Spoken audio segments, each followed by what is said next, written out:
നമസ്കാരം. ക്ഷമിക്കണം ഒരു നിമിഷം. ഒരു മെസ്സേജാണ്. അത് കൊള്ളാമല്ലോ. ഡിങ്കോയിസ്റ്റുകൾ പുലർച്ചെ മുതൽ മൂവന്തി വരെ പട്ടിണി കിടക്കുന്ന ഈ സമയത്ത് ചായക്കോപ്പയും പിടിച്ച് നിങ്ങൾ ക്യാമറയ്ക്ക് മുമ്പിൽ വരുന്നത് ശരിയല്ല. കപ്പ് മാറ്റിക്കൂടെ ശകോദര? അത് ശരി, അത് കൊള്ളാം. അപ്പോൾ കപ്പ് മാറ്റണമെന്നാണ് പ്രേക്ഷകരുടെ ആഗ്രഹം. ഒരു നിമിഷം, മറ്റൊന്നും കൂടി വന്നിട്ടുണ്ട്. ആ സഹോദരൻ തന്നെയാണോ? അല്ല, ഇത് നമ്മുടെ സുഹൃത്ത് സഖാവ് പരിയാരം പരമുവിൻ്റെയാണ്. ഡേയ്, ഡിങ്കോയിസ്റ്റുകളെ വിഷമിപ്പിക്കാതെ ചായക്കപ്പ് മാറ്റിപ്പിടിക്കടേ, പറ്റുമെങ്കിൽ ഉമിനീര് പോലും ഇറക്കാതെ ക്യാമറയ്ക്ക് മുന്നിലിരിക്കുക. മതേതരത്വം പൂത്തുലഞ്ഞ് നിൽക്കുകയാണ് നമ്മുടെ നാട്ടിലെന്ന് പറയാതെ വയ്യ. ഇനി ഫോൺ സൈലൻ്റ് ആക്കിയിട്ടില്ലെങ്കിൽ അടുത്തത് ചിലപ്പോൾ ഇവിടെ വല്ല ജിഹാദോ വല്ലതും നടന്നെന്ന് വരും. എന്തായാലും ചായക്കോപ്പ് തൽക്കാലം മാറ്റാൻ ഉദ്ദേശിക്കുന്നില്ല. കാരണം എന്ന് വെച്ച് കഴിഞ്ഞാൽ ഈ മതേതരത്വം ഇങ്ങനെ പൂത്തുലയിപ്പിക്കാൻ നമുക്ക് അത്ര ഉദ്ദേശമില്ല. കാരണം നമ്മുടെ കഴുത്തിൽ ആരും വാള് വെച്ചിട്ട് ബീഫ് കഴിച്ചോളൂ പക്ഷേ ചായ കുടിക്കാൻ പാടില്ല എന്ന് പറയാറില്ല. പറഞ്ഞാൽ തന്നെ അതൊട്ട് അനുസരിക്കാറുമില്ല.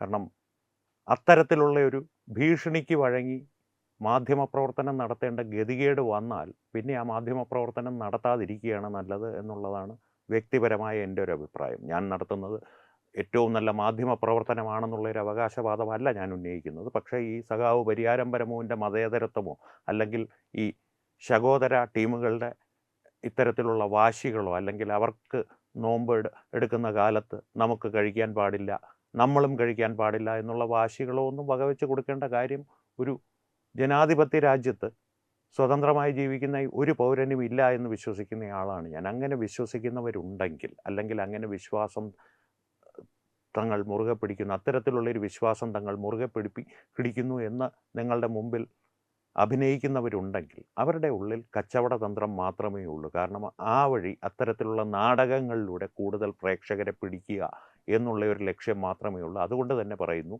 വേണ്ടി വന്നാൽ ഇലയിട്ട് സദ്യ ഉണ്ടുകൊണ്ട് ഇക്കാലത്തൊരു മാധ്യമ പ്രവർത്തനം നടത്തേണ്ടി വരുന്നതും ഇതിനെതിരെയുള്ള ഒരു പ്രതിഷേധമായി കാണാം. അല്ലെങ്കിൽ ഏറ്റവും നല്ലത് പെട്ടെന്ന് ഓർമ്മ വന്നതാണ്, ഇലയിട്ട സദ്യയൊന്നും വേണ്ട, ഈ ഉപ്പിലിട്ടതുണ്ടല്ലോ, ലവലോലിക്കയോ നെല്ലിക്കയോ, അതൊക്കെ ഇട്ട് ഇടയ്ക്കിടയ്ക്ക് ഓരോന്നിടുന്നു എടുത്ത് ഭക്ഷിച്ചുകൊണ്ട് മാധ്യമപ്രവർത്തനം നടത്തേണ്ട ഒരു സ്ഥിതിയിലേക്ക് നിഷ്പക്ഷരായിട്ടുള്ള ഭയമില്ലാത്ത മാധ്യമപ്രവർത്തകരെ ദയവ് ചെയ്ത് തള്ളിവിടരുത്.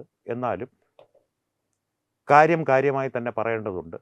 അതുകൊണ്ട് തമാശയൊക്കെ വിട്ടിട്ട് നമുക്ക് കാര്യത്തിലേക്ക് വരാം. അപ്പോൾ ഈ നോമ്പിൻ്റെയും വ്രതത്തിൻ്റെയൊക്കെ കാര്യം പറഞ്ഞു കഴിഞ്ഞാൽ, ഇവർ ഇസ്ലാം മത വിഭാഗം നോമ്പെടുക്കാറുണ്ട്. ഒരു മാസം നീളുന്ന നോമ്പുണ്ട്. ക്രിസ്ത്യാനികൾക്കുണ്ട് 40 നോമ്പ്, അങ്ങനെ ഉള്ള നോമ്പുകളുണ്ട്. ഹൈന്ദവ വിശ്വാസികൾക്ക് ശബരിമലയിൽ പോകുവാനായി വ്രതങ്ങൾ എടുക്കാറുണ്ട്. അല്ലെങ്കിൽ ഒരിക്കൽ എന്ന് പറയുന്ന ആഹാരമോ ഉപേക്ഷിച്ച് ഉപവാസമോ അല്ലെങ്കിൽ ഒരിക്കൽ മാത്രം അരിയാഹാരം കഴിച്ചിട്ടുള്ള ചടങ്ങുകളോ അങ്ങനെയുള്ള വ്രതങ്ങളെല്ലാം ഉണ്ട്.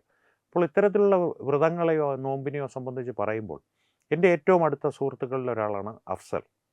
അഫ്സൽ സ്ഥിരമായിട്ട് നോമ്പെടുക്കുന്ന ഒരാളാണ്. പക്ഷേ ഈ നോമ്പെടുക്കുന്ന കാലഘട്ടങ്ങളിലെല്ലാം ഞങ്ങൾ ഒരുമിച്ച് കേരളത്തിൽ അങ്ങോളം ഇങ്ങോളം, ഭാരതത്തിൽ അങ്ങോളം ഇങ്ങോളം സഞ്ചരിക്കുന്ന അവസരങ്ങളിൽ അവൻ തന്നെയാണ് സമയാസമയങ്ങളിൽ നിർബന്ധിച്ച് എന്നെ ഹോട്ടലിൽ കയറ്റുന്നത്.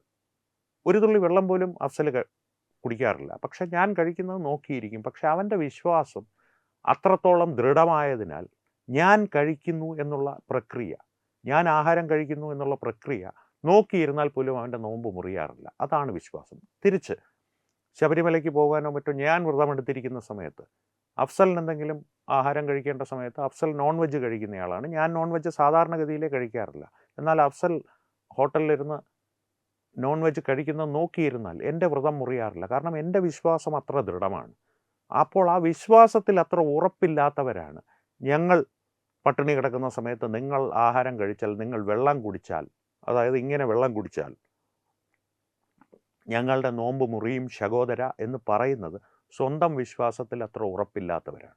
അപ്പോൾ അവരെക്കുറിച്ച് അത്രയും പറയാം. ഇനി പ്രധാനമായി പറയുവാനുള്ളത്, ഇത്തരത്തിലുള്ള സ്വന്തം വിശ്വാസത്തിൽ ഉറപ്പില്ലാത്തൊരു വിഭാഗത്തിന് വേണ്ടി ഇത്തരത്തിലുള്ള കപട അഭിനയം കാഴ്ചവെച്ച് ഞങ്ങൾ മതേതരത്വത്തിൻ്റെ കാവൽ മാലാഖമാരാണ്, കാവൽ നായന്മാരാണ്, 24 മണിക്കൂറും ഞങ്ങൾ മതേതരത്വത്തിന് കാവൽ നിൽക്കാനായി വേണ്ടി വന്നാൽ ചായക്കോപ്പ എറിഞ്ഞുടച്ച് പട്ടിണി കിടന്ന് ഉമിനീര് പോലും ഇറക്കാതെ വാർത്ത വായിച്ച് ഞങ്ങൾ മരിച്ചു വീഴും സ്റ്റുഡിയോ ഫ്ലോറിൽ തന്നെ എന്ന് അഭിനയിക്കുന്ന മതേതര കീടം കടിച്ചിട്ടുള്ള അതിൻ്റെ അസുഖം സ്ഥിരമായി ബാധിക്കപ്പെട്ട മാധ്യമപ്രവർത്തകരെക്കുറിച്ചാണ്. കാരണം വളരെ തെറ്റായൊരു സന്ദേശമാണ് അവർ കേരള സമൂഹത്തിന് മുമ്പിൽ നൽകുന്നത്.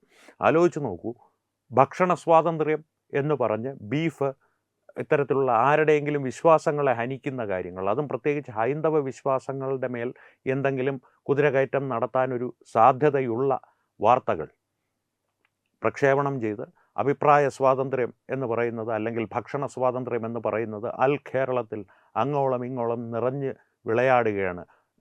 കേരമരങ്ങളെക്കാൾ കൂടുതൽ അഭിപ്രായ സ്വാതന്ത്ര്യവും ഭക്ഷണ സ്വാതന്ത്ര്യവും ഇങ്ങനെ പൂത്തുലഞ്ഞു നിൽക്കുന്ന വഴിയോരങ്ങൾ നിങ്ങൾക്ക് കാണാം എന്നൊക്കെ പറഞ്ഞ് ഉറഞ്ഞു തുള്ളുന്ന മാധ്യമപ്രവർത്തകരെ നിങ്ങൾ കണ്ടിട്ടുണ്ടാവും. അതേ മാധ്യമപ്രവർത്തകർ തന്നെയാണ് ഇത്തരത്തിലുള്ള നാണം കെട്ട പ്രവൃത്തികളും ചെയ്യുന്നത് എന്നുള്ളതാണ് ഇതിലെ കൗതുകകരമായ കാര്യം. കൗതുകകരമായിട്ടുള്ള കാര്യം എന്ന് പറയുന്നത് സത്യത്തിൽ തെറ്റാണ്, പരിതാപകരമായ കാര്യം എന്ന് തന്നെ വേണം പറയാം. അതുകൊണ്ട് തന്നെ ഇതൊരു പ്രതിഷേധമോ അല്ലെങ്കിൽ ഒരു പരിഹാസമോ എന്ത് വേണമെങ്കിലും ആയിട്ട് നിങ്ങൾക്ക് കാണാം. പക്ഷേ ഇതാണ് ഇതിനോടുള്ള പ്രതികരണം, യഥാർത്ഥ പ്രതികരണം എന്ന് വ്യക്തിപരമായി ഞാൻ വിശ്വസിക്കുന്നു. അതുകൊണ്ട് നന്ദി, നമസ്കാരം, വീണ്ടും കാണാം. Brought you by Kerala AIDS control society. HIV AIDS സംബന്ധമായ സംശയങ്ങൾക്ക് 1097 എന്ന 24 മണിക്കൂറും പ്രവർത്തിക്കുന്ന ടോൾ ഫ്രീ നമ്പറിലേക്ക് വിളിക്കുക. വാട്സാപ്പിലും ഫേസ്ബുക്കിലും ഒക്കെ സ്റ്റാറ്റസ് അപ്ഡേറ്റ് ചെയ്യാറുണ്ടല്ലോ, HIV സ്റ്റാറ്റസോ. HIV പിടിപെടാനുള്ള സാഹചര്യങ്ങളിൽ കൂടി അറിഞ്ഞോ അറിയാതെയോ കടന്നു പോയിട്ടുണ്ടാവാം. എന്ത് തന്നെയായാലും മുൻകൂട്ടി പരിശോധിച്ച് HIV സ്റ്റാറ്റസ് അറിയൂ. സൗജന്യ HIV പരിശോധനയും കൗൺസിലിങ്ങും ആരോഗ്യ കേന്ദ്രങ്ങളിൽ പ്രവർത്തിക്കുന്ന ICTC അഥവാ ജ്യോതിസ് കേന്ദ്രങ്ങളെ സമീപിക്കുക. നിങ്ങളുടെ സ്റ്റാറ്റസ് എന്തായാലും വിവരങ്ങൾ രഹസ്യമായി സൂക്ഷിക്കുന്നതായിരിക്കും.